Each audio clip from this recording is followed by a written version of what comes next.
There's really no other way to describe this besides calling a spade a spade. It's an uncomfortable situation that many would prefer not to be put into this position to have to deal with. But when life gives you lemons, you make, I'm not going to say you make lemon drops, because it's not really like that's not the drink that I would want. That's not my preferred choice.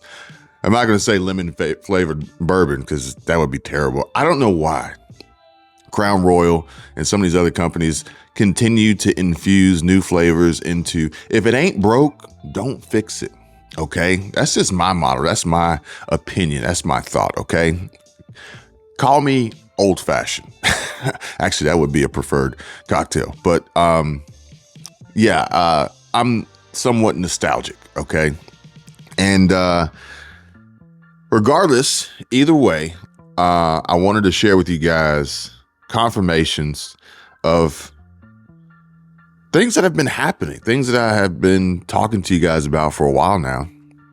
And I'm not going to go into great detail now. I'm going to save it for another video because I don't have a lot of time. I'm actually about to get started with a podcast that I'm doing with a buddy on the other side of Florida. So I want to make this quick and share this information with you. And I got a lot of work to do today for a lot of clients. And I also need to be ready to go knocking on some doors and getting some candy tonight. Okay. So I want to talk to you guys about your money and the money. Okay. Money in general, business decisions. Okay. And the decisions that businesses are making that will ultimately have an impact and effect on your money. They're not necessarily good.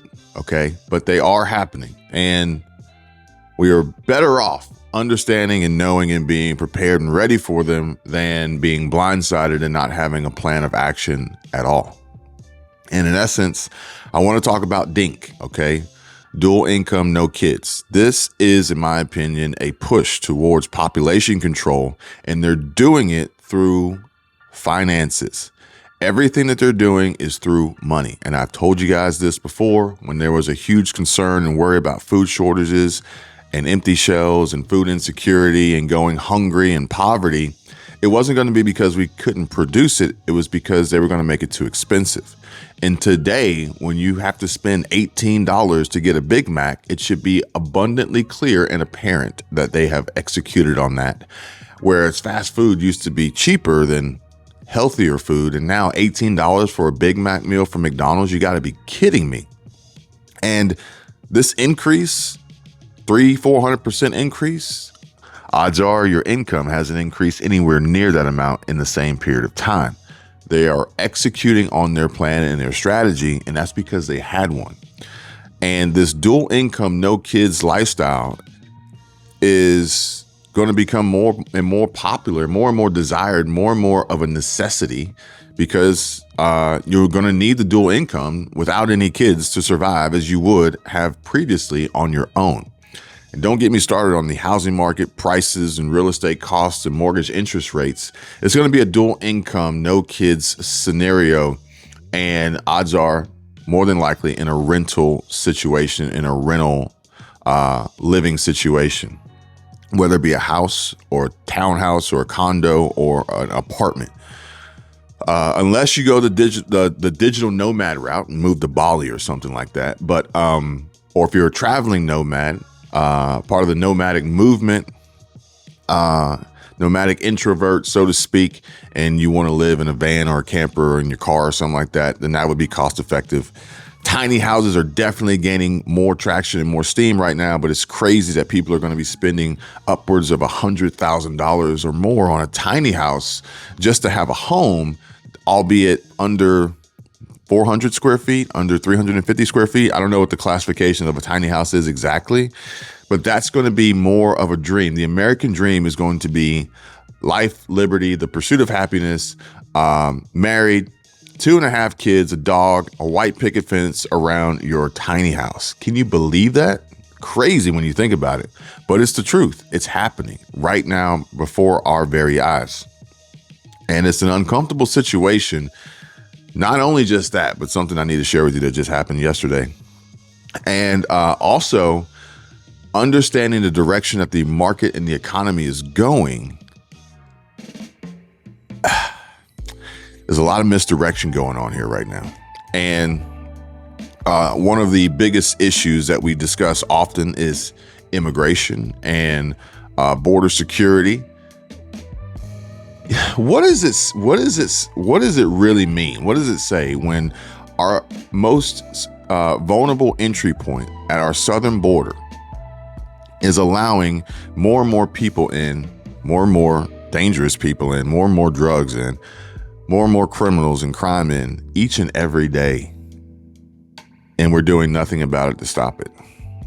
Besides then busing these people and flying these people around the country and then sprinkling this disaster all over in different places, different cities, different towns, maybe even yours.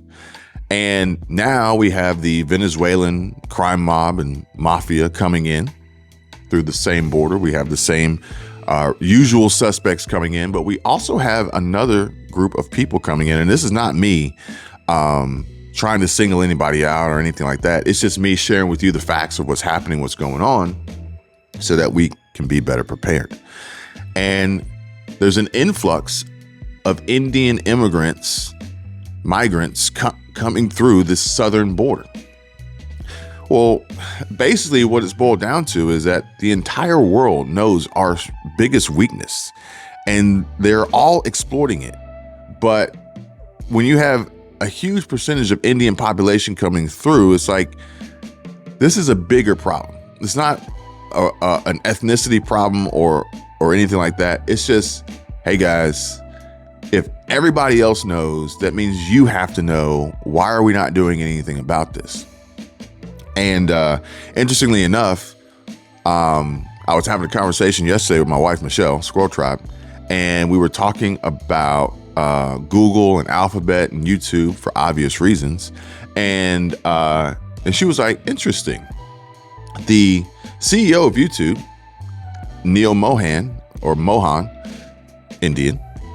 The CEO of Google, Sundar Pichai, Indian. She's like, I wonder if we're going to start to see more Indian CEOs taking over these giant companies and corporations here in America. And then I see an influx of Indian immigrants coming into the southern border. This may be the new big thing. I don't even really know how to describe it, but I hope you guys are paying attention. Much like I hope you guys are paying attention to your money and your finances and not going out and blowing all the money that you ain't got, or charging credit cards you really shouldn't be, or taking out payday loans, or anything that is ultimately going to put you worse off into a worse financial position, backed into a corner. All the while we are entering into the holiday shopping season, Black Friday sales, Cyber Monday. I don't even know, whatever. They got deals for days, okay? And they're coming to take your money. And the crazy part about it is they're taking your money and then they're taking your jobs. And people are sitting there with no idea what to do and how to proceed and how to move forward, because they're blindsided, but not because they didn't know. It's just because they chose to ignore the warning signs, the alerts. They didn't get prepared, and now they're screwed. So I read a story, and I'll bring it to you guys in greater detail. But like I said, I got to go. It is almost 9:55. Or I'm sorry, 8:55. So I need to get ready, because 9 a.m. is when we're going to start Central Standard Time. So this company just announced bankruptcy and sent a letter effective immediately to all employees that they were going bankrupt. And now the employees are scrambling and trying to figure out if they're even going to get their last paycheck. And this is happening because bankruptcy is a strategic move by businesses, plain and simple, but also it's being forced onto these businesses by a lot of the changes and introduction of new policy and higher interest rates and market declines and recession and depression looming, and global conflict, international war. The list goes on and on. And all I'm saying to you guys is, please pay attention to what's happening. Please pay attention to what's going on. Please do what's right. If you don't know what that means, if you got questions, reach out and ask somebody who can possibly help you. A financial advisor is always worth talking to, at least at some point in your life. And it's only going to get more challenging and increasingly more difficult as time moves on. 80% of the population is about to blow through their pandemic savings. And as I told you before, only 20% are left that are actually a viable consideration and option for a continuation of making smart business decisions. And if you're not in that 20%, then you are at extreme risk.